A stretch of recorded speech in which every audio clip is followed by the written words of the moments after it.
네, 안녕하세요. 8월 29일 금요일입니다. 이번 시간에는 주식 공부 시간으로 초보의 5대 심리 포인트에 대해서 한번 알아보겠습니다. 그래서 이것만 넘어서면 더 이상 초보가 아니다 라고 할 수 있습니다. 그래서 상황별로 특정 심리가 발동하게 되는데요. 그 포인트를 짚어보고 대처법에 대해서 한번 알아보겠습니다. 그래서 우리 주식 초보들을 괴롭히는 거는 뭐 어려운 용어라든지 뭐 방대한 지식이라든지 이런 이제 공부하는 데 있어서의 어떤 문제점들이 아니죠. 그래서 결국에는 실전에서의 심리 싸움인데요. 시시각각 벌어지는 상황들이 개미의 심리적인 취약점을 강하게 파고든다는 것이 가장 큰 문제라고 할 수 있습니다. 그래서 초보가 가장 두려워하는 거는 주가가 떨어지는 거죠. 그리고 가장 바라는 거는 주가가 오르는 거죠. 이렇게 이제 단선적인 사고방식에서 매매를 시작을 하게 되는데요. 이 두 가지를 바꿔본 적이 있는지 한번 스스로에게 물어봐야겠다라는 거죠. 그래서 5대 심리 포인트. 그 첫 번째는 가격이 떨어지면 어쩔 줄 몰라 한다는 거예요. 그래서 그저 오르기만 기도하다가 정반대의 상황이 벌어졌을 때 초동 대처가 미흡하다라는 거죠. 그래서 우리가 이제 출근길에 하늘을 보니까 비가 올 것 같아요. 근데 어 비가 실제로 오진 않고 그 날씨만 흐릴 때가 있죠. 그때는 이제 어떻게 해야 되느냐라는 거죠. 그래서 무조건 작은 우산을 가방에 하나 챙기고 나가야 된다라는 겁니다. 비가 안 올 수도 있지만은 이제 출근길에 비가 올 수도 있다라는 거죠.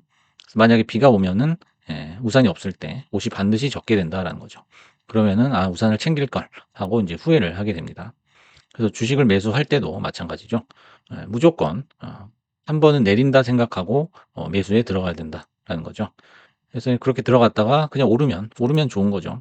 하지만 내리면은 그때는 준비했던 우산으로 대처를 할 수가 있다라는 거죠. 그래서 떨어지는 주가를 멍하니 바라보면서 대처를 못한다면 어버버하는 시간에 큰 피해를 입게 된다는 거죠. 그래서 우리가 주가가 오를 때보다 내릴 때 더 많은 액션이 필요하다라는 겁니다. 결국 내릴 때 살려면은 우리가 사전 준비인 매매 계획이 반드시 필요하다라는 겁니다.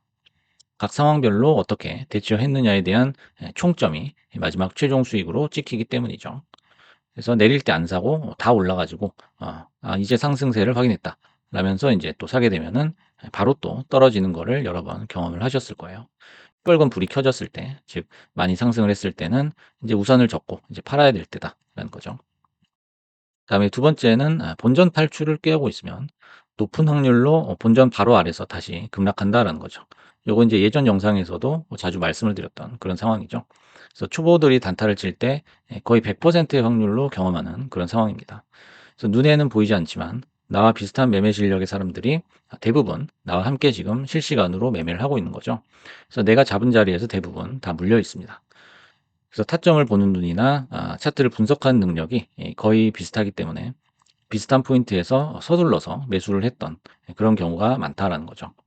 그래서 본전에 거의 다 왔다 하는 시점에서 다시 주가가 밑으로 내려가는 것은 나보다 약간 더 민첩한 단타 매매자들이 미리 던지기 때문이죠. 그것을 반드시 이제 체크를 해봐야 된다라는 거죠.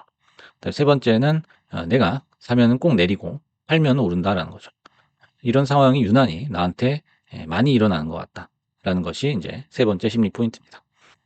그 이유는 이제 초보는 매매 계획을 세우지 않는다라는 거예요. 그리고 어떻게 세우는지도 잘 모른다라는 거죠. 그래서 일단은 사서 오르면 팔고 내리면 뭐 물을 타든지 뭐 어떻게 되겠지 하는 생각으로 그냥 사버리는 경우가 많습니다. 그래서 이제 빨간 불이 켜진다 하면은 바로 팔아버리죠. 그렇게 해서 이제 수익을 제한을 시키고 주가가 내려간다 하면은 아무 액션을 취하지 않고 멍하니 보고 있거나 아니면은 너무 일찍 물을 타 가지고 평단을 망가뜨리는 그런 경우도 볼 수 있습니다. 그래서 초보 매매의 가장 큰 문제점은 바로 시간이란 개념에 대해서 잘 모르고 있거나 매우 둔감하다라는 거죠. 그래서 주식을 사 놓고 얼마나 기다려야 될지 나도 모르겠고 뭐가 맞는지도 모르겠으니까 그냥 일단 사 보자라는 거죠. 그렇게 되면 인제 즉흥적인 감정에 따라서 행동을 하게 된다는 거죠. 그래서 내 감정 주가가 떨어져서 내 감정이 상했다.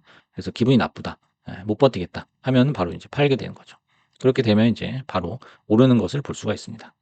그리고 인제 '왜 이렇게 잘 오르지?' 하고 인제 '못 참겠다. 이걸 사야겠다.' 하고 인제 사게 되면은 바로 또 떨어지는 것을 경험을 할 수 있습니다. 그래서 주식이라는 거는 어느 정도의 시간이 필요하거든요. 그래서 그 시간을 못 참았을 때 이렇게 엇박자가 나는 경우가 많다라는 거죠. 그래서 하락을 고려한 매매 계획을 세우고 시작을 한다면은 이 액션이라는 게 발동을 한다는 거죠. 그래서 주가가 떨어졌을 때 내가 어떤 행동을 하겠다라는 그 액션을 얘기하는 거죠. 그래서 이 액션이라는 것은 곧 준비된 해지 행위를 얘기한다라는 거죠. 그다음에 네 번째로 늘 남의 떡이 커 보인다라는 거죠. 그리고 포모가 오게 되면 정말 미칠 것 같다라는 거예요. 그래서 내가 산 종목이 유난히 안 가는 것 같다라는 것을 느낄 때가 있습니다. 그러다 보니까 이제 이쪽 저쪽 환승하다가 그냥 여기저기서 돈만 날리는 그런 케이스를 볼 수가 있어요. 하지만 이거는 이제 이렇게 설명을 해볼 수가 있어요.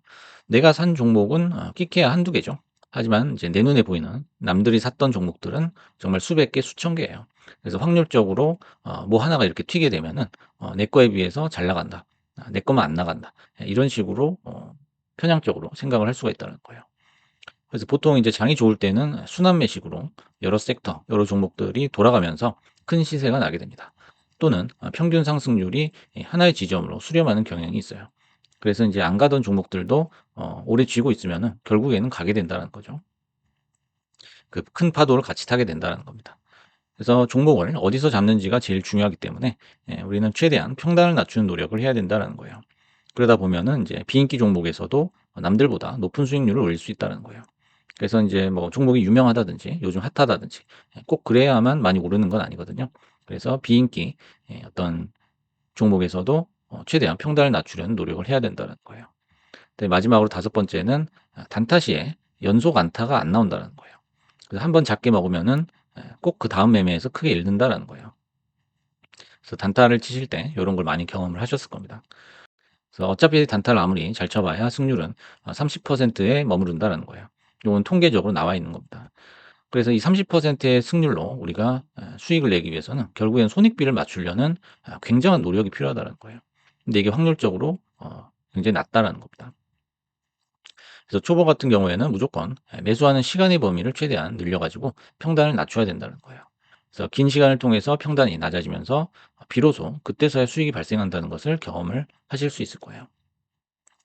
그래서 성급한 사람, 마음이 급한 사람이 주식에서 수익을 못 내는 이유가 여기 있는 거죠.